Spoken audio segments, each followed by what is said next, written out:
This is Optimal Startup Daily, episode 218.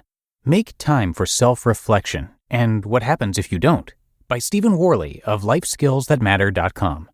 And I'm Dan, I am your host, and I'm here reading to you every single day of the week, including weekends and holidays. And this is kind of like a giant free audiobook, and what we do is we read to you from some of the best blogs on entrepreneurship. And we're going to get right to it today as we hear another post and optimize your life.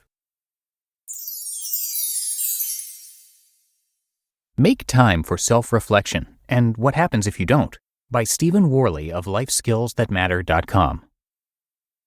What do you think happens if you don't make time for self-reflection? When you don't reflect, you live in the default state of more, faster, and better.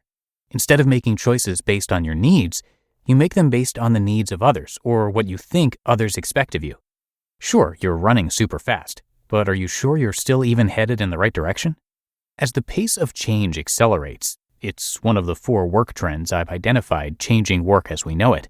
It's tempting to go even faster. I've discovered the exact opposite to be true for me. It will be more important than ever to stop and reflect so we can respond to the change we face in alignment with our values. Several studies have also shown that those who self-reflect are more productive, less overwhelmed, and happier. Want to work on your terms? Start reflecting more on your life and work. Making time to reflect weekly helps you live more intentionally. It helps you understand if you're still running in the right direction or why you are even moving in that particular direction. Reflection gives you the opportunity to listen to your inner voice, the voice that knows what you really want. Ever make a New Year's resolution but abandon it just weeks later? If you reflect regularly, you will dramatically increase your chances of making the changes you want to make in your life. Without reflection, it's easy to give up on your dreams. If you want to become less distracted, reflect more. Heck, reflect on what's distracting you from whatever change it is you want to make and how to minimize it. When you reflect, you give yourself clarity to understand what you really want to change, how you're going to do it, and how you'll hold yourself accountable. How to make time for self-reflection. It's quite possible you've never self-reflected because you didn't know how to do it or you weren't quite sure what the heck it even meant to self-reflect. I simply regard self-reflection as a check-in conversation with myself to see how everything is going. It's really that simple. You might have thought self-reflection was a luxury. Maybe you thought it was self-centered or selfish. It isn't. If you want to be there for your loved ones, you need to first be there for yourself. Self-reflection enables you to check in with yourself so you can hear yourself think. I'm inviting you to try a self-reflection challenge for the next 30 days. Here's what I want you to do. First, there's no one right way to self-reflection. The following are merely guidelines to get you started, but do whatever works for you. Number 1, schedule your reflection time on your calendar. Make this time a priority as you would for the most important people in your life. Think of this time as having a weekly review meeting with yourself.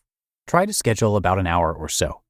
Write down a very short list of circumstances that will prevent you from keeping this meeting, like family emergency, feeling sick, or the apocalypse.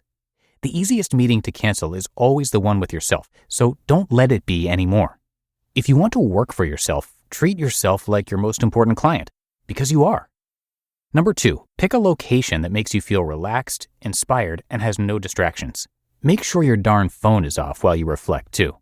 Enjoy this special hour once a week to let everything settle down and come to a full stop. This 1 hour will help you make more intentional use of the other 167 in the course of your week, including sleeping more soundly. Number 3, choose one thing you'd like to reflect on. If you haven't reflected before, just sit alone with yourself and let your mind wander. That's perfectly fine. We don't sit with ourselves nearly enough anymore. To make the most of this special time, you might want to reflect on the following. Anything that's bugging you, a feeling you just can't shake, an unfulfilled desire, a challenge you'd like to overcome, all the accomplishments from your previous week, or a change you'd like to make. As you begin reflecting, it's tempting to give into the flood of thoughts in your head, but do your best to also feel how you're feeling. I believe you'll also get so much more from your self-reflection time the more you become aware of your feelings. Your feelings often provide you with a much clearer sense of direction than the chaos of your thoughts. The stillness and the silence might seem uncomfortable at first, but just sit with it. The most powerful insights always occur when everything else slows down. You just listened to the post titled Make Time for Self-Reflection and What Happens If You Don't by Stephen Warley of LifeSkillsThatMatter.com. And a big thanks to Oracle for sponsoring today's episode. We all want to know that we have enough to get where we want to go. For instance, you either have enough energy to run a marathon or you're on the side of the road wheezing. How about your startup? Does it have enough cloud computing power to win and handle the really big customers? You might think stable, enterprise-ready cloud infrastructure, like Oracle's, is out of reach for your new company. But Oracle for Startups was made just for you. Oracle wants to help you land those big customers, so they're offering preferred pricing on enterprise cloud for startups, free cloud credits, and 70% off their cloud services. And as an Oracle for Startups partner, you can tap into more than 40 years of experience for guidance as you grow. Oracle for Startups doesn't want you wheezing on the side of the road. They want you to have enough power to scale and land your dream customer. Visit oracle.com/go-to/OSD. That's oracle.com/go-to/OSD, and I have that linked in this episode's description.